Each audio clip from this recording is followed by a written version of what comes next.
പരിശുദ്ധ പരമദിവ്യകാരുണ്യത്തിന്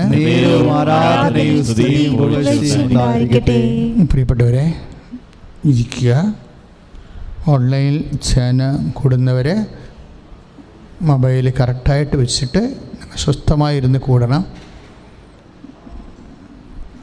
ഇതിൻ്റെ പൂർണ്ണ സമയവും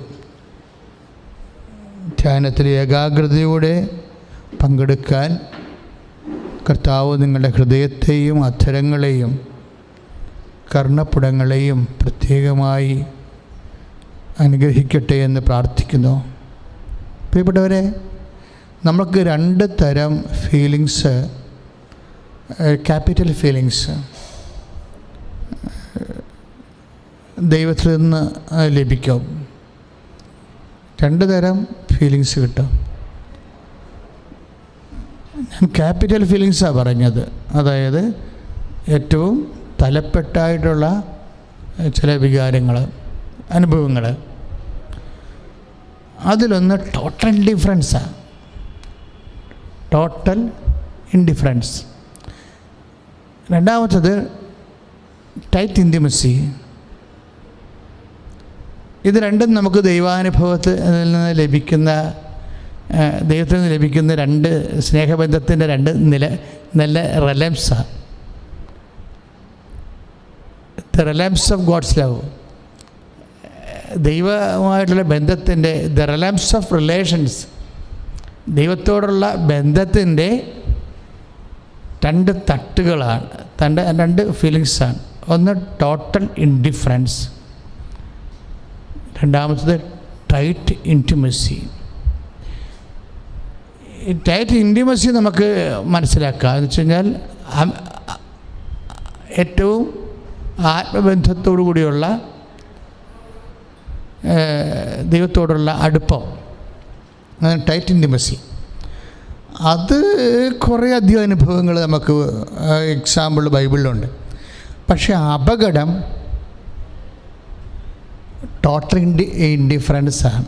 ഇൻഡിഫറൻസ് നമുക്കറിയാമല്ലോ, വിപ്രതിപത്തി. അതായത് നമുക്ക് പറഞ്ഞാൽ അവോയ്ഡ് ചെയ്യണ പോലെ തോന്നും, അവോയ്ഡ് ചെയ്യണ പോലെ തോന്നും. അപ്പം നിങ്ങൾ തോന്നും ഇതൊക്കെ ചിലക്ക് തോന്നും ഇതെല്ലാം ഇങ്ങനെ വളരെ ആധ്യാത്മികമായി പുരോഗമിച്ചിട്ടുള്ള ആൾക്കാരിലാണ് ഇങ്ങനെയുള്ള കാലാവസ്ഥകൾ കാണുന്നത് എന്നല്ല. ഞാനിപ്പോൾ ഒരു 10-21 ലക്ഷത്തോളം ആൾക്കാരെ കൗൺസിൽ ചെയ്തിട്ടുണ്ട്. 21 ലക്ഷം, 10-30 കൊല്ലത്തിനുള്ളിൽ 21 ലക്ഷത്തോളം ആൾക്കാരെ കൗൺസിൽ ചെയ്യുമ്പോൾ എനിക്ക് മനസ്സിലാകുന്ന ഒരു യാഥാർത്ഥ്യങ്ങളിൽ നിന്നാണ് ഞാൻ നിങ്ങളോടിപ്പോൾ സംസാരിക്കുന്നത്. ടോട്ടൽ ഇൻറ്റിമസി, അതായത് ടോട്ടൽ ഇൻഡിഫറൻസ്. ദൈവത്തിന് നമ്മൾ ഒത്തിരിയേറെ ദൈവത്തിന് വേണ്ടി ജീവിക്കുന്നുണ്ടോ? ദൈവത്തെ കരുതിയാണ് നമ്മുടെ കരുനീക്കങ്ങളെല്ലാം. ഓരോ മൂമെൻ്റ് നടത്തുമ്പോഴും കർത്താവിനെ മുൻനിർത്തിയാണ് നമ്മൾ ഓരോ കാര്യങ്ങൾ ചെയ്യണത്. ഇനി നമ്മുടെ ടെമ്പർമെൻറ്റ് പോലും നമുക്ക് അല്പം തെറ്റിക്കഴിഞ്ഞാൽ, ടെമ്പർമെൻറ്റ് തെറ്റിക്കാണും, പക്ഷേ നമ്മൾ കർത്താവിനോട് പറയും, കർത്താവേ എൻ്റെ ടെമ്പർമെൻറ്റ് ആ സമയത്ത് അങ്ങനെയായിപ്പോയി, സോ പാഡൻ വിത്ത് മീ, എന്നോട് ക്ഷമിക്കണമെന്നൊക്കെ പറയും. പക്ഷെ അങ്ങനെ വ്യത്യസ്തങ്ങളായ കാലാവസ്ഥ ഉണ്ടെങ്കിലും, അപ്പം അങ്ങനെ നമ്മൾ ദൈവത്തിനെ കണ്ടും കരുതിയുമാണ് നമ്മൾ മുന്നോട്ട് പോണത്. എങ്കിലും sometimes we may felt total indifference. ചില സമയത്ത് നമുക്ക് ദൈവത്തിന് നമ്മളെ വേണ്ടാത്തതുപോലെ തോന്നും, അല്ലെങ്കിൽ നമ്മൾ അവോയ്ഡ് ചെയ്യണ പോലെ തോന്നും. ഇതിൻ്റെ വരുന്നൊരു വിഷയമാണ്. ദൈവത്തിൻ്റെ ഒരു അവോയ്ഡിങ് ഒക്കെ അനുഭവിച്ചു കഴിഞ്ഞാൽ സ്വാഭാവികമായിട്ട് ദൈവത്തിനോട് അധികം മുൻപരിചയവും പ്രീഹിസ്റ്ററിയൊന്നും ഇല്ലാത്തവർക്കാണെങ്കിൽ അവർ നിരീശ്വരത്തിലേക്ക് പോകാനുള്ള സാധ്യതയുണ്ട്. അതായത് ദൈവമായിട്ട് വളരെ വർഷങ്ങളായിട്ടുള്ള ഇടപാടുകളൊന്നും ഇല്ലാത്തവരാണെങ്കിൽ ഈ ടോട്ടൽ ഇൻഡിഫറൻസ് അവോയ്ഡ് ചെയ്യുമ്പോൾ ഇങ്ങനെ നമ്മളെ തള്ളിക്കളയണത് തോന്നുമ്പോൾ നമ്മൾ ഈ automatically it is a chance to become an atheist, ഒരു നിരീശ്വരവാദിയാകാനുള്ള സ്വാഭാവികമായ ചാൻസ് ഉണ്ട്. അത് ഈ ഇൻഡിഫറൻസിൽ നിന്ന് വരണതാണ്, വിപ്രതിപത്തിയിൽ നിന്നുണ്ടാകണം. അതായത് പക്ഷേ ഇത് ദൈവത്തിനെ സംബന്ധിച്ചിടത്തോളം ഇത് ഇന്നവിറ്റബിൾ ഈബിളാണ്. വെച്ചാൽ നമുക്ക് ഒഴിവാക്കാൻ പറ്റാത്ത തിന്മയെന്ന് പറയും. ഇപ്പം ക്യാൻസർ വന്നു, കൈ മുഴുവനും പോകാതിരിക്കാൻ വേണ്ടി, അല്ലെങ്കിൽ കുടൽ പോകാതിരിക്കാൻ വേണ്ടി കുറച്ച് ഭാഗം വെട്ടിക്കളഞ്ഞ്, കുടലിൽ ക്യാൻസർ വന്ന് കുറച്ച് ഭാഗം ഡോക്ടർ പറഞ്ഞ് അത് റിമൂവ് ചെയ്യണമെന്ന് പറയുമ്പോൾ അത്രയും ഭാഗം കുടലിൽ റിമൂവ് ചെയ്ത് കളയും. അതിന് നമ്മൾ ഇന്നെവിറ്റബിൾ ഈവിൾ എന്നാണ് പറയണത്. ചില അവോയ്ഡ് ചെയ്യാൻ പറ്റത്തില്ല, ടോട്ടൽ ആൾ മരിച്ചു പോകാതിരിക്കാൻ വേണ്ടി കുറച്ച് ഭാഗം വെട്ടിക്കളയുക. ഇതുപോലെ ദൈവത്തിന് അവോയ്ഡ് ചെയ്യാൻ പറ്റാത്ത ചില വിഷയങ്ങളാണ് ഒരു വ്യക്തിയെ വളർത്തിക്കൊണ്ട് വരുമ്പോൾ ഇൻഡിഫറൻസ് കാണിക്കുന്നത്. ഞാനെന്ന് പറഞ്ഞത്, ഞാനിതിപ്പോൾ നിങ്ങളോട് പറയാൻ കാര്യം, നിങ്ങൾ ഈ വിഷയത്തിൽ വളരെ കരുതലുള്ളവരായിരിക്കണം. കരുതൽ ഉടമ്പടി ചെയ്ത് ഉടമ്പടി പ്രകാരം ജീവിച്ചു പോകുന്ന ആൾക്കാർക്ക് സ്വാഭാവികമായി ഇങ്ങനൊരു കാലാവസ്ഥയിലൂടെ പോകാനുള്ള ചാൻസ് 10%, 100%. കാര്യം കുറേ കാലങ്ങൾ ദൈവം നമ്മളുടെ പ്രാർത്ഥനകളെല്ലാം കേട്ടു. ഇപ്പോൾ കഴിഞ്ഞ ദിവസം ഒരു സാക്ഷി ഉണ്ടായത് 6 കാര്യം അവിടെ വെച്ചു, അവർ 6 കാര്യങ്ങളും നടന്നു. അതൊരു ഓൺലൈൻ ഉടമ്പടിയുടെ സാക്ഷ്യം ഭയങ്കര രസമാണ്. ഓൺലൈൻ ഉടമ്പടിയുടെ സംരക്ഷണം, ഉടമ്പടി ആകുമ്പോൾ ദൈവമായിട്ടല്ലേ നമ്മൾ ഉടമ്പടി ചെയ്യണത്, പരിശുദ്ധ അമ്മയുടെ മധ്യസ്ഥത്തിൽ. അപ്പോൾ പ്രൊട്ടക്ഷനാണ് അതിൻ്റെ ആദ്യത്തെ ഇഫക്റ്റ് എന്ന് പറയുന്നത്, സംരക്ഷണം. അപ്പോൾ അവരുടെ വീട്ടിൽ ഇടിവെട്ടി, ഇന്നലെ ആ സാക്ഷി കിടക്കുന്നുണ്ട്, ഇടിവെട്ടിയാണ്. ഇടിവെട്ടിയിട്ട് അവരുടെ അപ്പൻ തെറിച്ചു പോയി പുറകിലേക്ക്. പക്ഷേ നത്തിങ് ഹാപ്പൻ ദാറ്റ് ഹോം. ആ വീടിനൊന്നും സംഭവിച്ചില്ല, ആളിനൊന്നും സംഭവിച്ചില്ല. That's A protection. നമ്മൾ ഭംഗിവാക്കൊക്കെ പറയത്തില്ല അലങ്കാരികമായിട്ട്, അമ്മയുടെ നീല മേലങ്കിയാൽ എന്നെ സംരക്ഷിക്കും. ദാറ്റ്സ് കറക്റ്റ്, അത് കറക്റ്റാണ്. അമ്മയുടെ നീല മേലങ്കി കൊണ്ട് പൊതിയും. ഏത് ഇടിവെട്ടും പിടിക്കുന്നതാണ് അമ്മയുടെ മേലങ്കിയുടെ പ്രത്യേകത. നിനക്കെതിരെ വരുന്ന ഏത് ഇടിവെട്ടുകളും അമ്മ പിടിച്ചിരിക്കും. പിന്നെ അത് നീ സാധിച്ചെടുക്കേണ്ടത് ഇൻറ്റിമസിയിലൂടെയാണ്. ദൈവത്തോട് നമ്മൾ ഇപ്പോൾ നിങ്ങൾക്കൊരു ഉടമ്പടി ബന്ധമുണ്ടെങ്കിലും that's a call to intimacy. ആ ഉടമ്പടി ബന്ധം എന്തിനു വേണ്ടിയുള്ളതാണ്? ഒരു കരാറായിട്ടുള്ളൊരു ബിസിനസ് ജീവിതമല്ലത്. It's a call to intimacy. അത് നമ്മളെ ദൈവത്തിൻ്റെ ആത്മബന്ധങ്ങളിലേക്കുള്ള ഒരു ദൈവവിളിയാണത്. ആത്മബന്ധത്തിലേക്കുള്ള ഒരു ദൈവവിളിയാണത്. നമ്മൾ ഉടമ്പടി ചെയ്ത് കഴിയുമ്പോൾ, ഇപ്പോഴേ നമ്മൾ ഗലാത്യ ലേഖനമില്ലേ, ഇപ്പോൾ ഉടമ്പടിക്കാർ ശ്രദ്ധിക്കേണ്ടതാണ്. ഗലാത്യർ 5:4 സ്തുതിക്കട്ടെ. ഹല്ലേലൂയ, ഹല്ലേലൂയ, ഹല്ലേലൂയ, ഹല്ലേലൂയ, ഹല്ലേലൂയ. കരങ്ങൾ ഉയർത്തിക്കൊണ്ട് സ്തുതിക്കട്ടെ, അതിശക്തമായി സ്തുതിക്കട്ടെ. കർത്താവേ, ഉടമ്പടിയിലായിരിക്കുന്ന ഓരോ മക്കളെയും സമർപ്പിച്ച് പ്രാർത്ഥിക്കുന്ന കർത്താവേ, തീർത്ഥാടന ഉടമ്പടി ചെയ്ത മക്കളെ സമർപ്പിക്കുന്നു, ഓൺലൈൻ ഉടമ്പടി ചെയ്തിട്ടുള്ള മക്കളെ സമർപ്പിക്കുന്നു കർത്താവേ. ഇപ്പോൾ ശുശ്രൂഷയിലായിരിക്കുന്ന മക്കളെ സമർപ്പിക്കുന്നു. യേശുവേ ആരാധന, യേശുവേ ആരാധന, യേശുവേ ആരാധന, യേശുവേ ആരാധന. നമ്മൾ പറഞ്ഞ വചന ഗലാത്യർ 5:4. നിയമത്തിലാണ് നിങ്ങൾ നീതീകരിക്കപ്പെടുന്നത് എന്ന് കരുതുന്നെങ്കിൽ ക്രിസ്തുവിനോടുള്ള നിങ്ങളുടെ ബന്ധം വിച്ഛേദിക്കപ്പെട്ടിരിക്കുന്നു. ഞാൻ ഇൻറ്റിമസിയെക്കുറിച്ചാണ് സംസാരിക്കുന്നത്, ആത്മബന്ധത്തെക്കുറിച്ചാണ്. നമ്മൾ ഉടമ്പടിയിൽ ഒത്തിരിയേറെ കാര്യങ്ങൾ സംഭവിക്കുന്നുണ്ടല്ലേ. കഴിഞ്ഞ ദിവസങ്ങളിൽ ഒരു സാക്ഷി പറഞ്ഞതാണ്, അച്ഛാ 25 കൊല്ലമായി ഒരു ലാൻഡ് വിൽക്കാൻ ആഗ്രഹിക്കുകയാണ്. വേറെ ഒരു സാക്ഷി ആ 25 കൊല്ലമായി അവസാനം ഉടമ്പടി വെച്ചപ്പോൾ ഞങ്ങളത് വെക്കാൻ മറന്നുപോയെന്ന്. ആ ഒരു വിഷയം. കാര്യം എന്താ? 25 കൊല്ലം ട്രൈ ചെയ്തിട്ട് നടക്കാത്ത കാര്യം ഞങ്ങളത് ഉപേക്ഷിച്ച് കളഞ്ഞെന്നാണ് പറഞ്ഞത്. ഞങ്ങളുടെ ഓർമ്മയും തന്നെ അത് പോയി. ജീവിതത്തിൻ്റെ ഏറ്റവും ഗുരുതരമായൊരു വിഷയമാണ്. അവർ ആ ചാപ്റ്റർ, ഇപ്പം മുങ്ങിപ്പോയ കപ്പലിനെ ഉപേക്ഷിച്ച് കളഞ്ഞ ആൾക്കാർ. കാര്യം അത് കിട്ടിയിട്ടും കാര്യമില്ല എന്നാക്കി. അപ്പം അതുകൊണ്ട് സ്വാഭാവികമായിട്ട് അങ്ങനെ ഉപേക്ഷിക്കപ്പെട്ടിട്ടുള്ള ചില, അതുപോലെ ഉപേക്ഷിച്ച് പോയ ഒരു കപ്പൽ പോലെയാണ് ഈ ലാൻഡ്, പുരയിടം. അതിപ്പോൾ പ്രാർത്ഥനയുടെ വിഷയം പോലും അല്ല. നിങ്ങളൊന്ന് ചിന്തിച്ച് നോക്കിയേ, നിങ്ങളുടെ ജീവിതത്തിലും വരും ഇതുപോലെ കുറേ കാര്യങ്ങൾ. നമ്മൾ വർഷങ്ങളായിട്ട് പ്രാർത്ഥിച്ച് അവസാനം നമ്മൾക്കത് പ്രാർത്ഥിക്കേണ്ട വിഷയം ആ പട്ടികയിൽ നിന്ന് അതിനെ എടുത്ത് മാറ്റി. എന്ത് ട്രാജഡിയാണെന്ന് നോക്കിയേ. ഈ വിഷയം ദൈവത്തിന് പോലും ചെയ്യാൻ ബുദ്ധിമുട്ടുണ്ട് എന്ന് നിൻ്റെ അവബോധ മനസ്സ് പറയുമ്പോഴാണ് ആ വിഷയം നീ പ്രാർത്ഥിക്കണ പട്ടികയിൽ നിന്ന് എടുത്ത് മാറ്റണത്. ദൈവത്തിലെ ചില സമയത്ത് നിൻ്റെ ജീവിതത്തിൽ ഇതുപോലെ പട്ടികയിൽ നിന്ന് എടുത്ത് മാറ്റിയ വിഷയങ്ങളുണ്ടാകാം. ചിലപ്പോൾ ഭാര്യ ഭർത്താക്കന്മാർ അകന്ന് ജീവിക്കുന്ന ഒരു കാലമാകാം. 10-14 കൊല്ലമായിരിക്കും കാണും ചിലപ്പോൾ അവരകന്ന് ജീവിക്കണത്. ചിലപ്പോൾ നിനക്ക് മക്കളില്ലാത്ത അവസ്ഥയാകാം. കഴിഞ്ഞ ദിവസം ഒരു സാക്ഷ്യമുണ്ടായത് വാടക വീടുമായിട്ട് ബന്ധപ്പെട്ടാണ്. 20 വർഷമായിട്ട് അവർ വാടക വീട്ടിലാണ്. വാടക വീടിൻ്റെ ദുരിതത്തിലാണ് അവർ. പക്ഷേ ഉടമ്പടി വെച്ച് കഴിഞ്ഞപ്പോൾ ആ ഒറ്റ വർഷം കൊണ്ടാണ് അവർ വീട് വെക്കുന്നത്, സ്ഥലം വാങ്ങി വീട് വെക്കുന്നത്.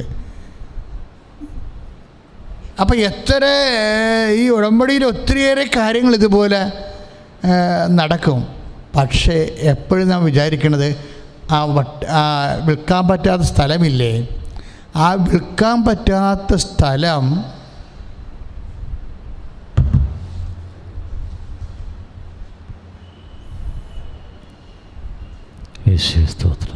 ശ്രുതികട. ഹല്ലേലൂയ ഹല്ലേലൂയ ഹല്ലേലൂയ ഹല്ലേലൂയ ഹല്ലേലൂയ ഹല്ലേലൂയ ഹല്ലേലൂയ. കരങ്ങൾ ഉയർത്തിക്കൊണ്ട് സ്തുതിക്കട്ടെ, അതിശക്തമായി സ്തുതിക്കട്ടെ. യേശുവേ സ്തോത്രം, യേശുവേ നന്ദി. ഹല്ലേലൂയ ഹല്ലേലൂയ ഹല്ലേലൂയ ഹല്ലേലൂയ ഹല്ലേലൂയ.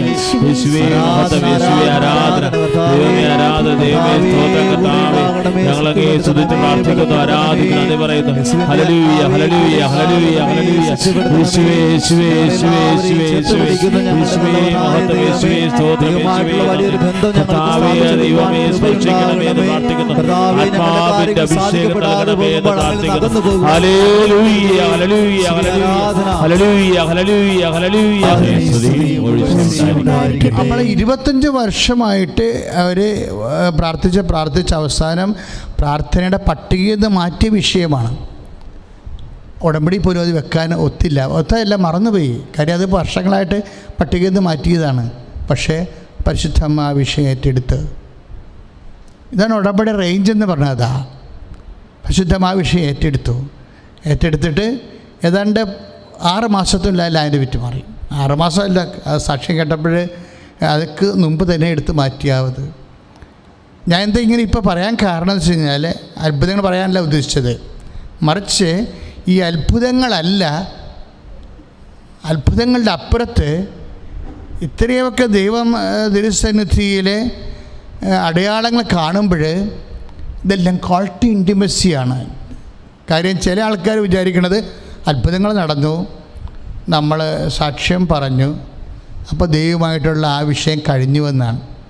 അതുകൊണ്ട് അവിടെ വെച്ച് നിങ്ങളുടെ ദുരന്തങ്ങൾ, ആത്മീയ ദുരന്തം തുടങ്ങാൻ സാധ്യതയുണ്ട്. എന്താ കാരണം എന്ന് വെച്ച് കഴിഞ്ഞാൽ ദൈവം ഇതല്ല ഉദ്ദേശിക്കുന്നത്.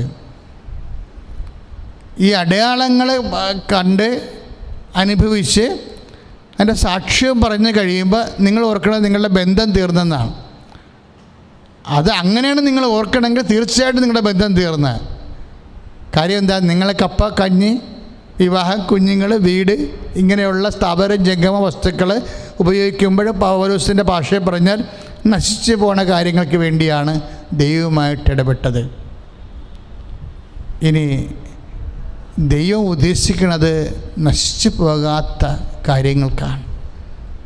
അതാരാ? നശിച്ചു പോകാത്ത ഒന്ന് മാത്രമേ ഉള്ളൂ ഈ ലോകത്ത്. എന്താണത്? ക്രിസ്തുവാണ്. അതുകൊണ്ട് പൗലോസ് അപ്പോസ്തലൻ അതാണ് 10 ദിവസം കർത്താവിനോട് ചോദിക്കുന്നത്, ക്രിസ്തു എന്നും നിലനിൽക്കുന്നുവെന്നല്ലേ പറഞ്ഞിരിക്കുന്നത്? ക്രിസ്തു എന്നും നിലനിൽക്കുന്നതല്ലേ പറഞ്ഞിരിക്കുന്നത്? അപ്പം എന്നും നിലനിൽക്കുന്നത് ക്രിസ്തു മാത്രമാണ്. അപ്പോൾ ഓരോ ആനുകൂല്യങ്ങൾ, നശിച്ചു പോകുന്ന ആനുകൂല്യങ്ങൾ നമുക്ക് കിട്ടിക്കഴിയുമ്പോൾ നശിച്ചു പോകാത്ത എന്നും നിലനിൽക്കുന്ന ക്രിസ്തുവുമായിട്ടുള്ള ആത്മബന്ധമാണ് ദൈവം ഉദ്ദേശിക്കുന്ന ഇൻറ്റിമസി എന്ന് പറയുന്നത്. അതാണ് നമ്മൾ ഗലാത്യർ 5:4 വായിക്കുന്നത്. നിയമത്തിലാണ് നിങ്ങൾ നീതീകരിക്കപ്പെടുന്നതെന്ന് കരുതുന്നെങ്കിൽ ക്രിസ്തുവിനോടുള്ള നിങ്ങളുടെ ബന്ധം വിച്ഛേദിക്കപ്പെട്ടിരിക്കുന്നു. കൃപാവരത്തിൽ നിന്ന് നിങ്ങൾ വീണു പോവുകയും ചെയ്തിരിക്കുന്നു. അപ്പോൾ നിയമങ്ങൾ നമ്മളെ രക്ഷിക്കുന്നു. അല്ലെങ്കിൽ നമുക്കൊരു അനുഗ്രഹം കിട്ടിക്കഴിഞ്ഞാൽ നമ്മൾ നിയമങ്ങൾ പാലിച്ച്, ഉടമ്പടിയിൽ നമ്മൾ നിയമങ്ങൾ പാലിക്കണമല്ലോ. ഉടമ്പടിയിൽ എന്താണ്? ദൈവത്തിൻ്റെ നിബന്ധനകൾ നമ്മൾ പാലിക്കുന്നു. അപ്പോൾ നിബന്ധനകൾ പാലിക്കുന്നതിൽ നമ്മൾ വലിയ കാര്യങ്ങൾ ചെയ്തു എന്നും നമ്മൾ അതിൽ ആശ്രയം വെച്ചാൽ എന്താ സംഭവിക്കണത്?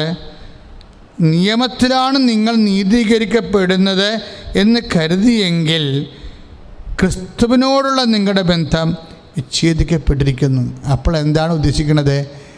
ഈ ഭൗതിക ആനുകൂല്യങ്ങൾ, അനുഭവങ്ങൾ, അതിശയങ്ങൾ, അത്ഭുതങ്ങൾ, അടയാളങ്ങൾ, ഈ അടയാളങ്ങൾക്ക് ശേഷം അതിലൂടെ നമ്മൾ ക്രിസ്തുവുമായിട്ടൊരു ആത്മബന്ധത്തിനാണ് ദൈവം നിങ്ങളെ ഉടമ്പടിയിലൂടെ ക്ഷണിക്കുന്നത്. കാരണം എന്താണ്? ക്രിസ്തുവിന് പകരക്കാരനില്ലാത്തതാണ് കാരണം. ഇൻറ്റിമസി എങ്ങനെയാണ് ഉണ്ടാകണത്? ഇൻറ്റിമസി ഉണ്ടാവുന്നത് ക്രിസ്തുവിന് പകരക്കാരനില്ലാത്തപ്പോഴാണ് ഇൻറ്റിമസി ഉണ്ടാകുന്നത്. നമ്മൾ കർത്താവിന് പകരം ആരുമില്ല എന്ന് അറിയുകയും അനുഭവിക്കുകയും ചെയ്യുന്നിടത്ത് വെച്ചാണ് നമ്മൾ യേശുവിനെ കർത്താവെന്ന് തന്നെ വിളിക്കണത്. യേശുവിനെ കർത്താവെന്ന് വിളിക്കണത് എന്തുകൊണ്ടാണ്? അതിനർത്ഥം അവന് പകരക്കാരനില്ല എന്ന് നമ്മൾ പ്രഖ്യാപിക്കുക. അല്ല, അവൻ ദൈവമായത് കൊണ്ടല്ല. നിങ്ങൾ എന്നെ മനസ്സിലാക്കണം. നമ്മൾ ക്രിസ്തുവിനെ കർത്താവെന്ന് വിളിക്കാൻ കാരണം എന്താ? അവന് പകരക്കാരനില്ലാത്തത് കൊണ്ടാണ്. ക്രിസ്തുവിന് പകരക്കാരനില്ല എന്ന് നീ എന്ന് വിശ്വസിക്കുന്നു, അന്ന് അവൻ നിനക്ക് കർത്താവാകും.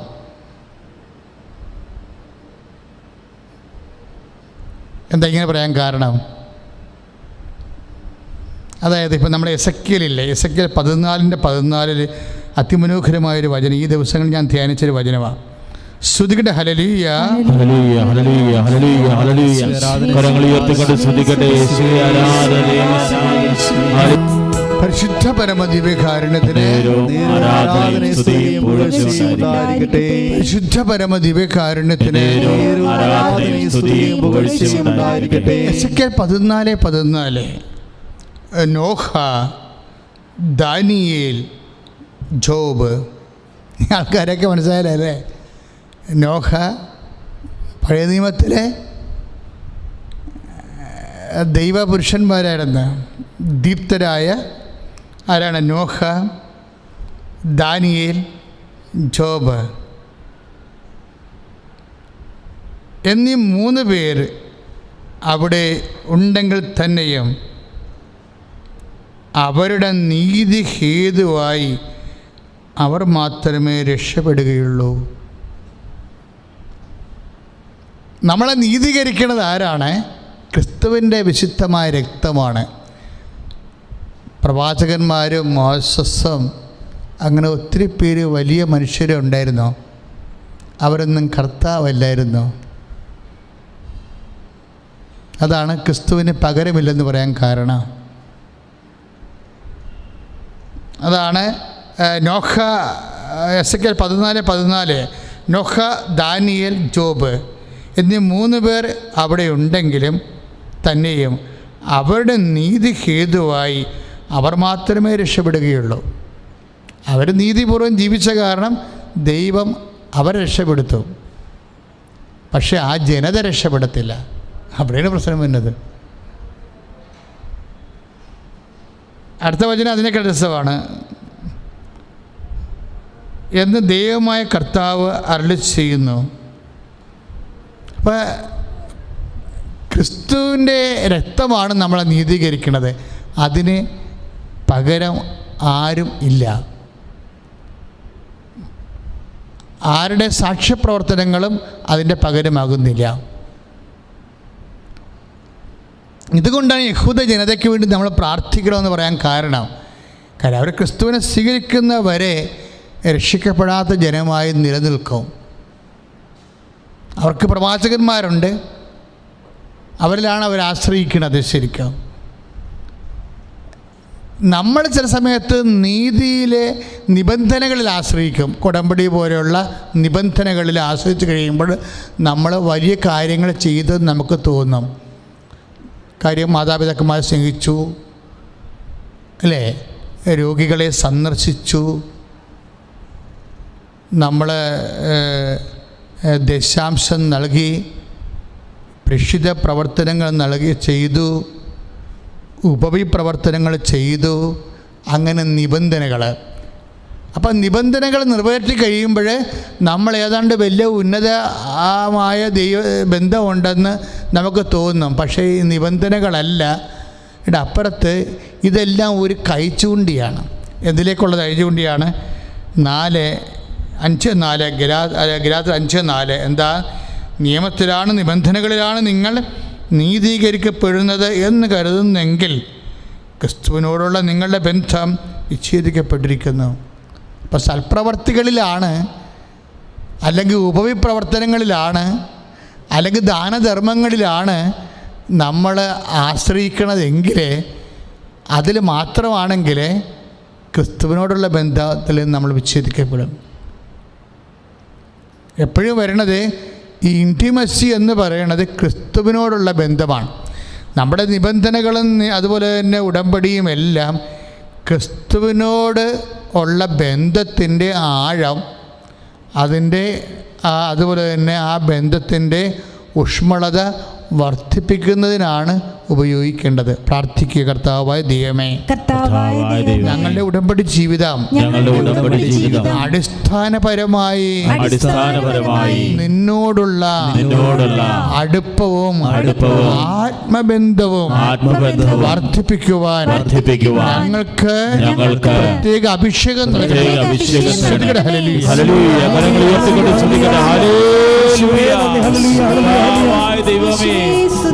ചെയ്ത് പ്രാർത്ഥിക്കുന്ന ദൈവമക്കള് അവരെ സ്പർശിക്കണമേ എന്ന് പ്രാർത്ഥിക്കുന്ന കർത്താവേ, ഹല്ലേലൂയ. പരിശുദ്ധ പരമദിവ്യകാരുണ്യത്തിന്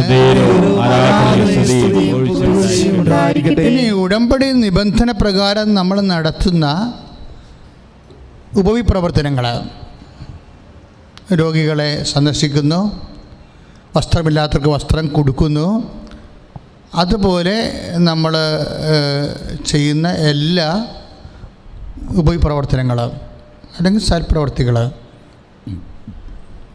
ഈ സൽപ്രവർത്തികളെക്കുറിച്ച് ഇത് ക്വാളിറ്റി ഇൻറ്റിമസിയാണ്. അതായത് ആത്മബന്ധത്തിലേക്ക്, ക്രിസ്തുവിനോടുള്ള ആത്മബന്ധത്തിലേക്കുള്ള വളർച്ചയാണ്. ദാറ്റ് മീൻസ് നിങ്ങളിപ്പോൾ പ്രേക്ഷിത പ്രവർത്തനം ചെയ്യുന്നു. കർത്താവ് ഈ മാസം മുഴുവൻ സംസാരിച്ചിട്ടുള്ള ദൈവവചനങ്ങൾ, വെളിപ്പെട്ടിട്ടുള്ള ദൈവവചനങ്ങൾ അടക്കം ചെയ്തിട്ടുള്ള ദൈവജനം ഈ കാലങ്ങളിൽ അനുഭവിച്ചിട്ടുള്ള ദൈവ അനുഭവ അതിശയ സാക്ഷ്യങ്ങൾ ഉൾപ്പെടുന്ന കൃപാസനം പത്രം. അതിലെന്താണ്? The words and deeds of Jesus. കർത്താവിൻ്റെ വചനങ്ങളും പ്രവൃത്തികളുമാണുള്ളത് ഈ മാസം ചെയ്തിട്ടുള്ള, അല്ലെങ്കിൽ അടുത്ത കാലത്ത് ചെയ്തിട്ടുള്ള. ഇത് നമ്മൾ ജനങ്ങളുടെ ഇടയിലേക്ക് കൊണ്ടുപോയി പ്രാർത്ഥിച്ച് കൊടുക്കുകയാണ്. We are giving Jesus. നമ്മളെന്താ ചെയ്യണത്? ഉടമ്പടി പ്രകാരം നമ്മൾ പ്രേക്ഷിത പ്രവർത്തനങ്ങൾ ചെയ്യുക. സുവിശേഷം അറിയാത്തവരെ അറിയിക്കുന്നു, അറിഞ്ഞവരെ ആഴപ്പെടുത്തുന്നു, അവർക്ക് മനസ്സിലാകുന്ന ഭാഷയിലെ. അതാണ് കൃപാസനം പത്രത്തെ ദൈവം വാരിക്കോരി അനുഗ്രഹിച്ച കാര്യം. അതാണ് എന്താണ്? അത് വെന്തവചനമാണ്. വെന്തവചനം, അതായത് ഇപ്പം അരി എന്ന് പറയുമ്പോൾ ചോറാണത്, ഇപ്പം കഴിക്കാൻ പറ്റും. ഇതുപോലെ വചനം ജനങ്ങൾക്ക് മനസ്സിലാകുന്ന ഭാഷയിൽ അവരുടെ ജീവിത സാഹചര്യത്തിന് അപേക്ഷണീയമായിട്ട് പരിശുദ്ധാത്മാവ് വ്യാഖ്യാനിച്ച് നൽകുമ്പോൾ നമുക്ക് എല്ലാവർക്കും അത് ഭക്ഷ്യമായി മാറും. എല്ലാവരും കഴിക്കാൻ പറ്റും, എല്ലാവർക്കും മനസ്സിലാകുക വചനം, എല്ലാവർക്കും മനസ്സിലാകും. അപ്പോൾ ഈ പ്രാർത്ഥന, ഈ പത്രം നമ്മൾ പ്രാർത്ഥിച്ച് ഓരോ മക്കളുടെ കുടുംബങ്ങളിലൊക്കെ എല്ലാം കൊണ്ടുപോയി കൊടുത്ത് കഴിയുമ്പോഴേ, ഞങ്ങളെ കൊറോണ വിമുക്തമാക്കി സ്റ്റെറിലൈസ് ചെയ്തിട്ടും അവർ സാനിറ്റൈസ് ചെയ്തിട്ടാണ് ഞങ്ങൾ ഈ സംഭവം എല്ലാം തരണത്, പ്രാർത്ഥിച്ച് വളരെ. അപ്പം നിങ്ങളതുപോലെ കൃത്യമായിട്ട് അത് ഉപയോഗിച്ച് പ്രേക്ഷിത പ്രവർത്തനങ്ങൾ ഇന്നും ചെയ്യുന്ന ആൾക്കാർ, മുടങ്ങാതെ ചെയ്യുന്ന ആൾക്കാരുണ്ട്. ഉടമ്പടി കൃത്യമായിട്ട് കൃപാസനത്തിൽ വന്ന് പുതുക്കി, ഒറ്റയും പെട്ടയുമായിട്ടൊക്കെ വന്ന് പുതുക്കിപ്പോയി കൃത്യമായി ഉടമ്പടി കാത്തു പോകുന്ന ആൾക്കാരുണ്ട്. അവരൊക്കെ അറിയാൻ വേണ്ടി ഒരു വചനം ഞാനിപ്പോൾ പ്രത്യേകം ഓർപ്പിക്കുകയാണ് നിങ്ങളെ. കാരണം ഈ വചനങ്ങളുടെയും സൽപ്രവർത്തികളുടെയും പ്രേക്ഷിത പ്രവർത്തനത്തിൻ്റെയും എല്ലാം ലക്ഷ്യമെന്താണ്? ഇതെല്ലാം മാർഗമാണ്. നമ്മൾ രോഗികളെ സന്ദർശിക്കുന്ന ഒരു മാർഗ്ഗമാണ്. നമ്മളെ പ്രേക്ഷിത പ്രവർത്തനം കർത്താവിനെ അറിയിക്കുന്ന രീതിയിൽ സുവിശേഷം നൽകുന്നത് ഒരു മാർഗ്ഗമാണ്. ലക്ഷ്യമെന്താണ്? ലക്ഷ്യം ക്രിസ്തുവാണ്. ലക്ഷ്യമെന്താണ്? ക്രിസ്തുവുമായിട്ടുള്ള ഇൻറ്റിമസിയാണ്. അതാണ് ഹെബ്രായർ 6:10. ഹെബ്രായർ 6:10 വചനം. നിങ്ങളുടെ പ്രവൃത്തികളും ഏറ്റു പറഞ്ഞേ, നിങ്ങളുടെ പ്രവൃത്തികളും വിശുദ്ധർക്ക് നിങ്ങൾ ചെയ്തതും ചെയ്യുന്നതുമായ ശുശ്രൂഷയിലൂടെ തൻ്റെ നാമത്തോട്. That's A point. ശുശ്രൂഷ വഴി നമ്മൾ എന്താ ചെയ്യണത്? തൻ്റെ നാമത്തോട് കാണിച്ച സ്നേഹവും വിസ്മരിക്കാൻ മാത്രം നീതിരഹിതനല്ലല്ലോ ദൈവം. ഇപ്പം നമ്മുടെ പ്രേക്ഷിത പ്രവർത്തനങ്ങളും സൽപ്രവൃത്തികളും എല്ലാം എന്താണ്? ബേസിക്കായിട്ട് ആ പ്രവൃത്തി തന്നെ ലക്ഷ്യമില്ല, അത് മാർഗമാണ്.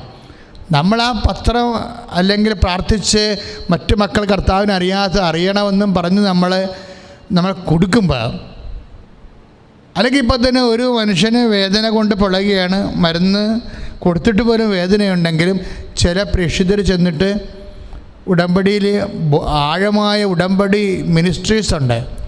അവർക്കറിയാം, അവർ ആ ഉടമ്പടി തൈലമൊക്കെ തൊട്ട് മറ്റുള്ളവർക്ക് വേണ്ടി പ്രാർത്ഥിക്കുമ്പോൾ ആദിമസഭയിൽ എന്നതുപോലെ ആൾക്കാർക്ക് അടയാളവും അനുഭവവും ആശ്വാസവും അനുഭവവും ഒക്കെ ഉണ്ടാകുന്നുണ്ട്.